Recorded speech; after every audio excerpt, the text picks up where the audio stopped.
मंगल हुए नीच के।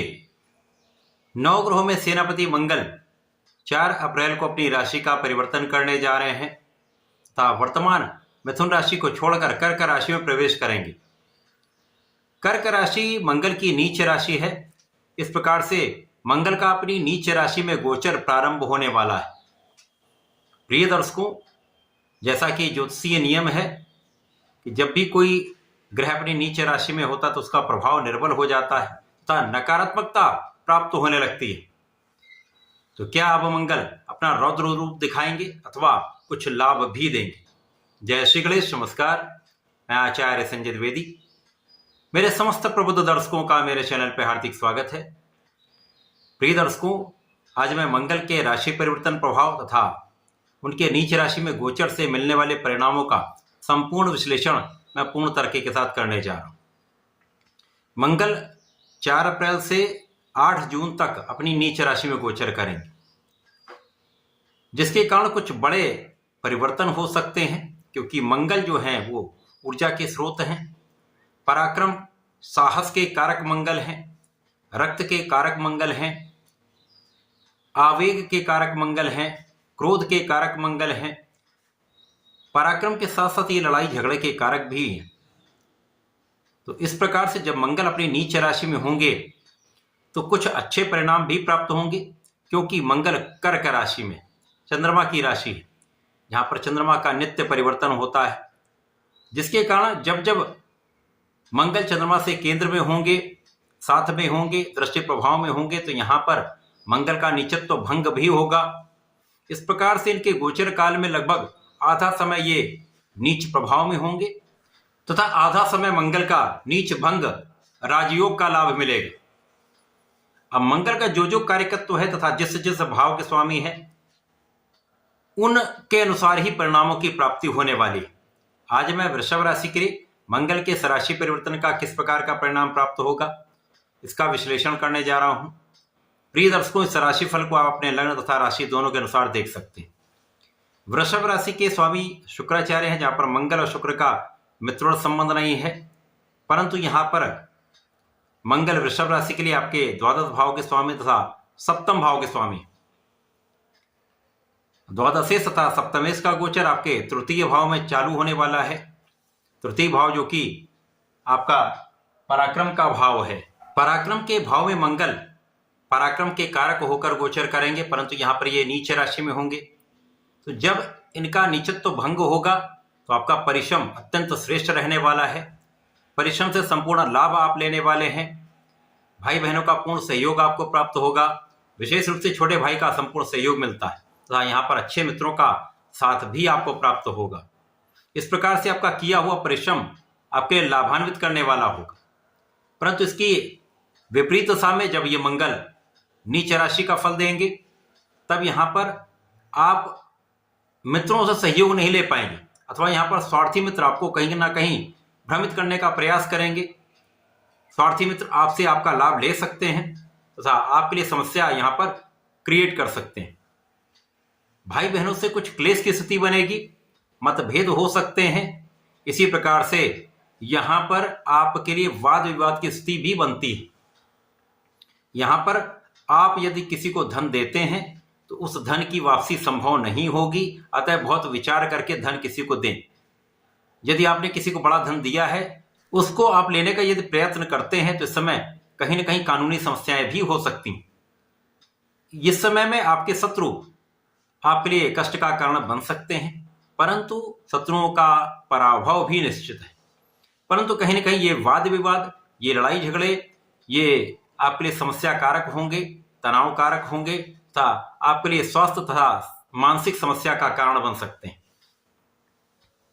परंतु जब मंगल नीचत्व भंग में होंगे, नीच भंग राजयोग का लाभ देंगे, तो आपके भाग्य को अत्यंत प्रबल कर देंगे। भाग्य का संपूर्ण साथ आपको मिलेगा। आप धर्म के मार्ग पर चलेंगे, पिता का सहयोग मिलेगा तथा आपके कार्य क्षेत्र में आपके किए हुए प्रयत्न, आपकी ऊर्जा आपको सफलता दिलाने वाली होगी। मंगल जब नीच भंग राजयोग का लाभ देंगे तो आपके परिश्रम को तो बढ़ाएंगे ही, आपके भाग्य को भी प्रबल कर देंगे। तो महाभाग्य परिश्रम के साथ में आपको संपूर्ण सफलता दिलाने वाला होगा, जिसके कारण आपके कार्य क्षेत्र में आपको सफलता मिलेगी। आपका किया हुआ प्रयास, आपका ऊर्जा का स्तर आपके कार्य क्षेत्र में आपको संपूर्ण रूप से आगे बढ़ाने वाला होगा, सफलता की प्राप्ति कराने वाला होगा, जिससे आप अच्छे धन का लाभ लेने जा रहे हैं। परंतु जब ये नीच राशि का फल देंगे तो यहाँ पर इन्हीं भावों में उच्चाधिकारियों से मतभेद हो जाते हैं, सहकर्मियों से आपकी नहीं बनती है, अथवा आपके आलोचना करने वाले लोग बढ़ जाते हैं, जिसके कारण विवाद बढ़ जाता है। इसी प्रकार से आपके व्यापारिक भाव में जिन लोगों से आप कार्य करते हैं वहां पर धन फंसने का डर बढ़ जाता है, जिससे व्यापार में उतनी प्रगति आप नहीं कर पाते। यहां पर मुख्य रूप से आपकी वाणी, मुख्य रूप से आपका क्रोध विवाद का कारण बनता है, और इस विवाद के कारण समस्याएं उत्पन्न हो जाती हैं। अब जब आप एक अच्छा लाभ लेने जाते हैं, आप संपूर्ण ऊर्जा का उपयोग सही दिशा में करते हैं, तो वहां पर धन का एक अच्छा लाभ मिलता है। परंतु यदि कहीं पर यहां पर लोगों का सहयोग मिलने लग जाए तो यही ऊर्जा आपकी वेस्ट हो जाती, आपका किया हुआ प्रयत्न लाभकारी नहीं हो पाता, जिसके कारण फ्रस्ट्रेशन आता है, तनाव बढ़ जाता है तथा क्रोध बढ़ जाता है।